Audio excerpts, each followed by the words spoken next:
You're going to ruin your life today, not in one dramatic moment, not through a massive mistake, but quietly, invisibly, through habits you repeat so often they feel like wisdom.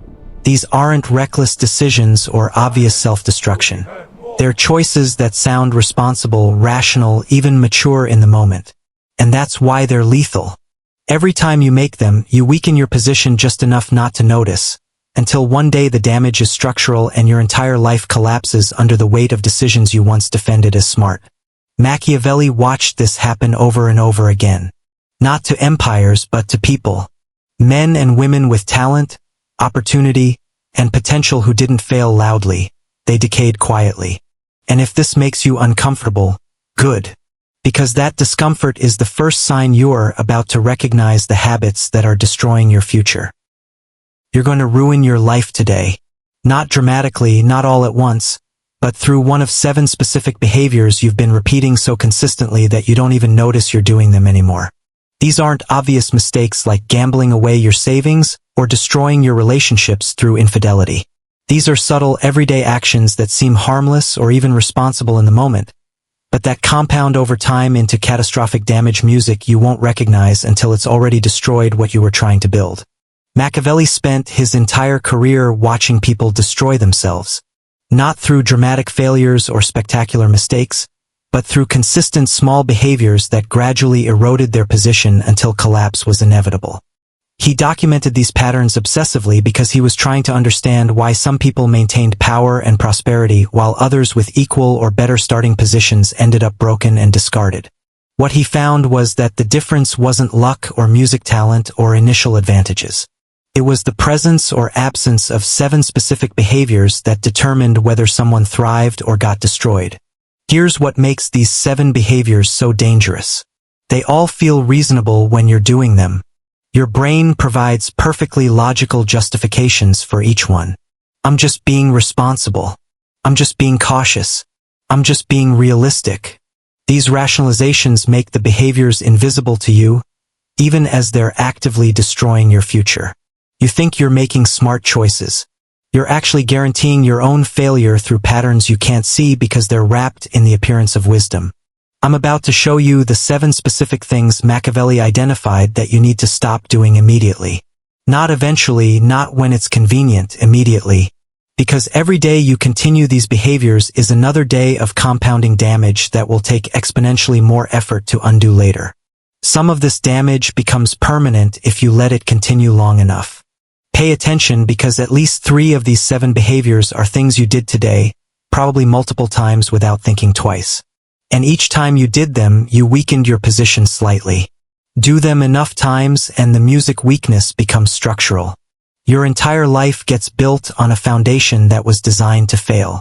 And when it finally collapses, you'll wonder what went wrong without realizing you built the collapse into the foundation yourself through these 7 patterns.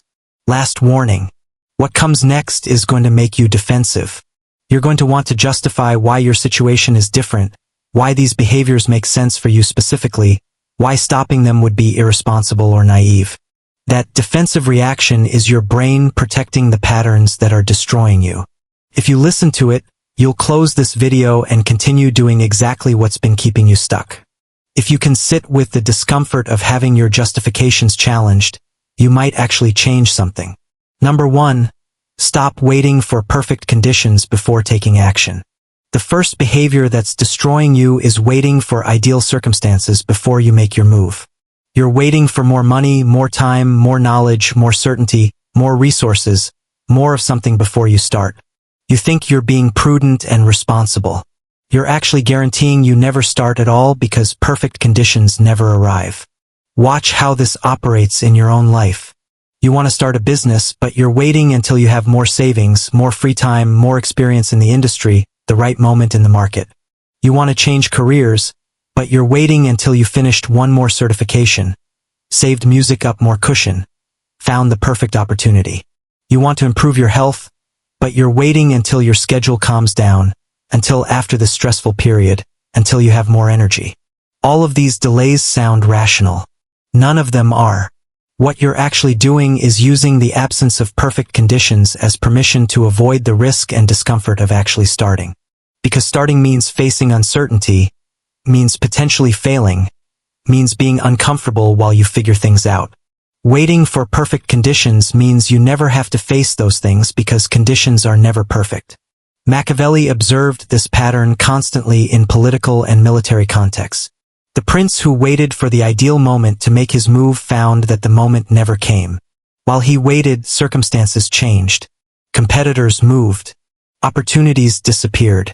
The prince who acted with imperfect information and less than ideal conditions but acted decisively achieved his objectives, while the cautious prince was still calculating whether the time was right. Here's the brutal reality. Conditions are never ideal. You will never have enough money, enough time, enough certainty, enough of anything to make starting feel comfortable. The discomfort of starting with insufficient resources is the point. That discomfort is what forces you to figure things out, music to get creative, to develop the skills and resilience that actually make you successful. The person who starts with perfect conditions doesn't develop those capabilities because they never needed to. When conditions inevitably change and become difficult, they collapse because they only knew how to operate in ideal circumstances. The person who started with imperfect conditions developed the ability to operate in difficulty, which means when conditions get worse, they're already equipped to handle it. You need to stop waiting. Whatever you've been putting off until conditions are better, start it now with whatever resources you currently have. Not perfect, just start. The act of starting creates momentum and learning that waiting never provides.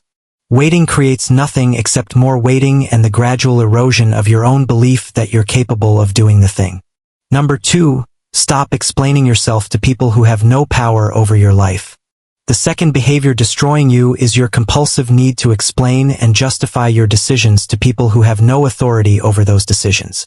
Every time you explain yourself to someone who doesn't need to understand, you're transferring power from yourself to them by implicitly accepting that your decisions require their approval. Watch this pattern. You make a decision about your own life, career change, relationship choice, how you spend your money, where you live, whatever. Someone asks about it, expresses doubt about it, or challenges it, and you immediately launch into detailed explanation of your reasoning, trying to get them to understand why your choice makes sense. What you think you're doing, being open, sharing your thought process, helping them understand what you're actually doing, seeking validation from someone who has no stake in your life and no right to approve your choices.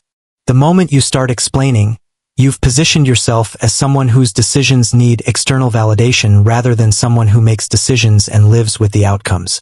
Machiavelli watched advisors destroy their credibility this way. The advisor who felt compelled to justify every recommendation to people outside the prince's inner circle gave those people power over decisions they shouldn't have had input on. The advisor who made recommendations to the prince and offered no explanation to others maintained authority because they didn't treat their decisions as requiring consensus.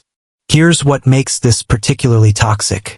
The people demanding explanations often have no expertise, no relevant experience, and no consequences from your choices. Your career change doesn't affect them. Your relationship choices don't impact their lives. Your financial decisions don't influence their outcomes. Yet, you're giving them veto power over your decisions by treating their approval as something worth pursuing. Stop explaining yourself to people who aren't affected by your choices. Make your decisions. Inform people as appropriate based on their actual involvement in your life. And refuse to engage with questions that are fishing for justification. "I've made my decision" is a complete sentence. You don't owe elaborate defense of choices that only affect you. The only people entitled to explanation of your decisions are people with legitimate authority over those decisions or people who will be directly affected by the outcomes. Your boss gets explanation of work decisions because they have authority there. Your partner gets explanation of decisions affecting the relationship because they're affected. Random acquaintances, distant family members, colleagues who aren't involved, they get none of your decision-making process because they're not entitled to it. When you stop explaining yourself unnecessarily, something shifts. People stop questioning your decisions because they learn that questioning doesn't result in the negotiation they were hoping to create. Your decisions become yours again instead of being subject to committee approval from people with no stake in the outcome. Number 3, stop maintaining relationships that only extract value from you. The third behavior destroying you is continuing to invest in relationships where the value flow is entirely one-directional. You give time, energy, emotional support, resources, help, they take it. They don't reciprocate meaningfully. You know this pattern exists, but you maintain the relationship anyway because ending it feels harsh, or because you've already invested so much that walking away feels like admitting that investment was wasted. Look at your relationships honestly. How many of them involve you consistently giving more than you receive? How many involve people who only contact you when they need something? How many drain your energy every time you interact with them? How many would disappear if you stopped initiating contact? You maintain these relationships because you've been taught that loyalty is a virtue and that good people don't abandon others just because the relationship isn't serving them. This teaching is designed to keep you exploitable. Loyalty to people who don't reciprocate. Loyalty isn't virtue. It's volunteering to be used. Machiavelli observed that princes who maintained alliances with partners who contributed nothing while extracting everything consistently ended up weakened or destroyed. The loyal prince who honored commitments to allies who didn't reciprocate found himself defending people who wouldn't defend him and supporting people who wouldn't support him. Eventually, these one-sided alliances drained resources until the loyal prince had nothing left. Meanwhile, the music strategic prince evaluated relationships based on mutual benefit and reciprocal value. When relationships became extractive, they were ended or restructured. This wasn't cruelty. It was resource management. Time, music energy, and emotional investment are finite resources. Spending them on people who don't reciprocate means not having them available for people and pursuits that would provide return.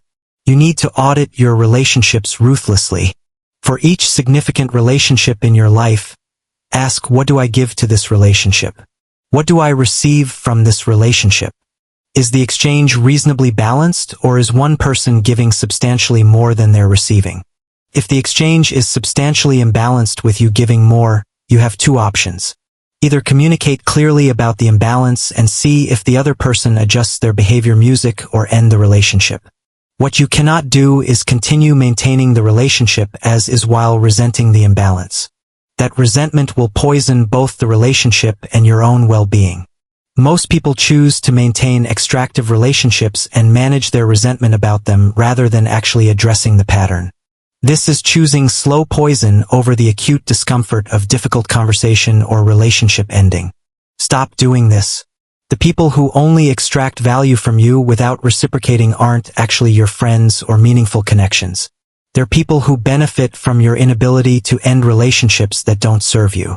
Number 4, stop doing work that someone else gets credit for. The fourth behavior destroying you is consistently doing work that someone else claims credit for or benefits from without adequately compensating you. This shows up at jobs where your contributions are attributed to your boss or the team generally without your specific contributions being recognized. It shows up in collaborations where your partner presents joint work as their solo achievement. It shows up anywhere you're creating value that someone else is capturing. You tolerate music this because you've been taught that selfless contribution is noble and that seeking recognition is egotistical. This teaching benefits people who profit from your work while it keeps you invisible music and unrewarded for your contributions. Watch how this plays out. You do excellent work on a project. Your boss presents it to leadership without mentioning your role. You say nothing because you don't want to seem like you're seeking attention. Leadership attributes the success to your boss. Your boss gets promoted. Music, you're still in the same position doing excellent work that someone else gets credit for. Or you collaborate with someone on a business venture. You do substantial work. They present the results to potential clients or investors, making it seem like they did most of the heavy lifting. You don't correct the record because you don't want to create awkwardness. The partnership continues with them getting disproportionate credit and eventually disproportionate financial benefit. Machiavelli music watched advisors destroy their own careers this way. The advisor who did brilliant strategic work but allowed the prince to present it as the prince's own brilliance never advanced because nobody knew the advisor was responsible for the success. Meanwhile, advisors who ensured their contributions were visible and recognized rose to positions of real power because their value was known. Here's the hard truth. In most contexts, credit determines compensation and advancement. The person who gets credit for valuable work gets the rewards. If you're doing valuable work that someone else is getting credit for, you're volunteering to be exploited regardless of how good the work is. You need to stop allowing your contributions to be invisible or attributed to others. This doesn't mean being obnoxious about taking credit. It means ensuring that your role in creating value is known to the people who determine your compensation and advancement. In meetings where your work is being presented, you speak about what you did specifically. I analyzed the data and found X pattern which led to Y recommendation. Not music we found or the team discovered, but specific attribution of your contribution. If someone tries to present your work as theirs, you correct the record immediately and publicly. Actually, I did that analysis. Happy to walk through the methodology if useful. In collaborations, you ensure that external presentations of joint work accurately represent who contributed what. If your partner is presenting your work as primarily theirs, you address it privately first and publicly. If the private conversation doesn't result in correction, this will feel uncomfortable because you've been trained to avoid seeming like you're seeking attention. Get over it. Your career advancement, your income, your opportunities all depend on people knowing what value you create. If they don't know because you're letting someone else take credit, you're guaranteeing you stay exactly where you are while people who contributed less advance past you. Number 5. Stop tolerating disrespect to maintain relationships.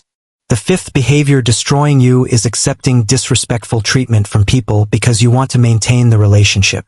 Someone treats you poorly, violates your boundaries, music speaks to you in ways you'd never tolerate from a stranger, and you accept it because they're family, because they're a longtime friend, because you work together, because ending the relationship feels too difficult. This pattern teaches everyone who witnesses it that you can be disrespected without consequence. Which means everyone who understands that lesson will feel free to disrespect you when convenient. You're not maintaining relationships through this tolerance. You're establishing yourself as someone whose boundaries are optional. Watch where you're doing this. Family member makes dismissive comments about your life choices and you say nothing to keep peace. Colleague takes credit for your ideas in meetings and you don't call it out to avoid confrontation. Friend consistently cancels plans last minute and you accommodate it to preserve the friendship. Partner speaks to you in ways that cross clear lines of respect and you minimize it to avoid a fight. Each instance of accepted disrespect establishes precedent. The first time someone crosses a line and you don't create a consequence, you've taught them that crossing that line is acceptable with you. The second time, you've reinforced the lesson. By the 10th time, the disrespectful behavior is now the established pattern of the relationship, and trying to address it will make you seem like you're changing the rules. Machiavelli observed that rulers who tolerated small acts of insubordination or disrespect invariably faced larger ones because tolerance of minor violations signals that major violations might also be tolerated. The ruler who addressed the first small violation immediately prevented escalation entirely. The ruler who let small violations slide eventually faced rebellion. Your relationships follow the same dynamic. The person who disrespects you in small ways and experiences no consequence will escalate to larger disrespect because they've learned you accept it. The pattern only breaks when you create consequences for disrespect regardless of how important the relationship is. You need to stop tolerating disrespect. The first time someone crosses a line, you address it immediately. Not aggressively, not dramatically, but clearly and directly. That comment was inappropriate. Don't speak to me that way. You just took credit for my work. I need you to correct that. This is the 3rd time you've can-led last minute. This pattern doesn't work for me. If the behavior continues after being addressed, you escalate consequences. Distance from the relationship. Refusal to engage in certain contexts. Eventual ending of the relationship if the pattern persists. The relationship is not more important than your self-respect. Any relationship maintained through acceptance of disrespect is not actually a relationship worth maintaining. People will accuse you of being too sensitive or unable to take a joke when you start enforcing boundaries around respect. These accusations are manipulation designed to get you back into accepting poor treatment. Don't engage with them. Your boundaries around how you're treated are not negotiable and don't require anyone else's approval. Number 6, stop trying to change people who don't want to change. The sixth behavior destroying you is investing enormous energy trying to change people who have given you no indication they want to change. You see potential in them. You see what they could be if they just adjusted certain behaviors. You believe that with enough support, music, enough patience, enough help from you, they'll transform into the version of themselves you can see. They won't. People change when they decide to change for their own reasons. They don't change because someone else wants them to. No matter how much energy that person invests in trying to create the change, your attempts to change someone who doesn't want to change accomplishes nothing except exhausting yourself while they continue being exactly who they've always been. Look at where you're doing this. The romantic partner who has issues you think you can help them resolve if you just love them enough or support them correctly. The family member who has destructive patterns you think you can influence through intervention or modeling better behavior. The friend who makes terrible decisions you think you can guide toward better choices through advice and support. You invest years in these projects, decades sometimes, and nothing changes except that you get more frustrated and more exhausted. The person remains the same. The patterns persist. Your investment produces no return except the growing awareness that you've wasted enormous amounts of time and energy on someone who was never going to change. Machiavelli observed this in political contexts constantly. The prince who thought he could reform his corrupt advisors through patience and setting good example found that the advisors remained corrupt because corruption served their interests better than reform did. The prince who replaced corrupt advisors with people who wanted to serve well achieved his goals, while the reformer prince exhausted himself on a transformation that never materialized. Here's the reality you need to accept. You cannot change another person. You can only change yourself. Other people change themselves when they decide that changing serves their interests better than staying the same. Your role in that decision is close to zero, regardless of how much energy you invest. You need to stop trying to change people. Accept people as they currently are, not as you wish they would become. If who they currently are works for you and creates a relationship you value, maintain the relationship. If who they currently are doesn't work for you, change the relationship or end it. What you cannot do is maintain a relationship with someone based on who you hope they'll become rather than who they actually are. This means ending relationships with people who have problems you can't fix and patterns you can't change. It means accepting that some people you care about are not capable of being the partner, friend, or family member you need them to be. It means walking away from potential you can see but they can't access. All the energy you've been spending trying to change people who don't want to change is energy that could go toward building your own life or developing relationships with people who are already aligned with your values' needs. Stop wasting it on transformation projects that will never succeed. Number 7. Stop sacrificing your present for a future that might never come. Music. The seventh and final behavior destroying you is deferring all satisfaction, enjoyment, and living until some future point when conditions will supposedly be better. You're sacrificing your present constantly for a future that might never arrive. And even if it does arrive, you'll have spent so many years in deprivation that you won't know how to enjoy it. Watch this pattern. You're working a job you hate to save money for retirement. You're sacrificing your health now to build a career that will let you relax later. You're putting off relationships, experiences, enjoyment of any kind because you're focused on building towards some future state where you'll finally allow yourself to actually live. The problem is that this future state keeps moving. When you're young, it's when you finish school. Then it's when you get the good job. Then it's when you get the promotion. Then it's when the kids are older. Then it's when you retire. At each stage, satisfaction gets deferred to the next stage. You spend your entire life preparing to live instead of actually living. Machiavelli observed that rulers who focused entirely on building future security without attending to present stability often lost everything before they reached the future they were building toward. The prince who sacrificed current alliances and current position to build long-term strategic advantage found that without current stability there was no long-term to plan for. You need to balance present and future instead of sacrificing one entirely for the other. Yes, you should plan for the future, invest in it, build toward it, but not at the cost of making your present life unbearable or devoid of any satisfaction. You need to find ways to make the present sustainable and even enjoyable while still moving toward your future goals. This means building careers that are at least tolerable in the present, not just promising for the future. It means investing in your health now, not deferring it until some mythical later date when you'll have more time. It means cultivating relationships and experiences that make life worth living right now, not just accumulating resources for future enjoyment. The brutal reality is that you might not make it to that future you're sacrificing everything for. You might get sick.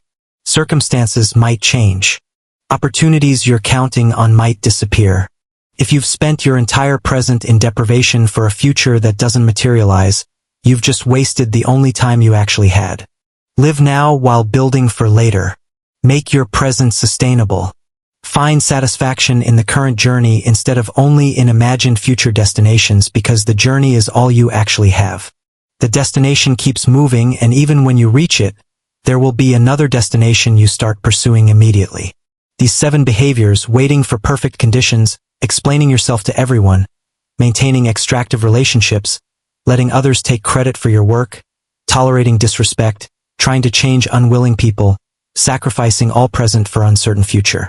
Each one compounds daily into structural damage to your life. Stop doing them. Not gradually, music immediately. Today, right now. Identify which ones you're doing and consciously choose to stop. The discomfort of stopping will be temporary. The damage from continuing is permanent. Machiavelli's warning was clear. The small behaviors you barely notice are the ones that destroy you, because you can't fight patterns you can't see. Music now, you can see them. Stop them before they finish what they started.